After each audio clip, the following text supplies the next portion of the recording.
Fatima PSI jadi tersangka kecelakaan tewaskan anak Gubernur Kaltara. Polisi menetapkan kader Partai Solidaritas Indonesia Fatimah atau Si Zahra sebagai tersangka kasus kecelakaan mobil yang turut menewaskan AKP Novandi Arya Karisma. Diketahui, Novandi merupakan anak dari Gubernur Kalimantan Utara. Dirlantas Polda Metro Jaya, Komisaris Besar Sambodo Purnomo Yogo mengatakan, Fatimah ditetapkan sebagai tersangka lantaran yang bersangkutan adalah pengemudi saat kecelakaan terjadi. Kesimpulan bahwa Fatimah sebagai pengemudi didapat polisi berdasarkan pemeriksaan saksi serta barang bukti.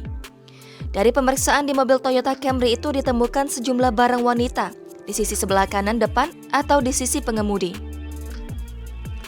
Meski menetapkan tersangka, namun polisi menghentikan kasusnya.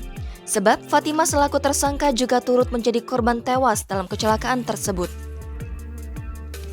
Diketahui, kecelakaan yang melibatkan mobil Toyota Camry tersebut terjadi di Jalan Raya Pasar Senen, Jakarta Pusat pada Senin 7 Februari 2022 pukul 00.30 waktu Indonesia Barat.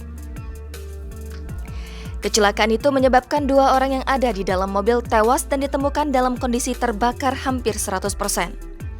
Identitas kedua korban baru bisa terungkap setelah dilakukan proses identifikasi oleh tim Disaster Victim Identification atau di Rumah Sakit Polri Kramat Jati.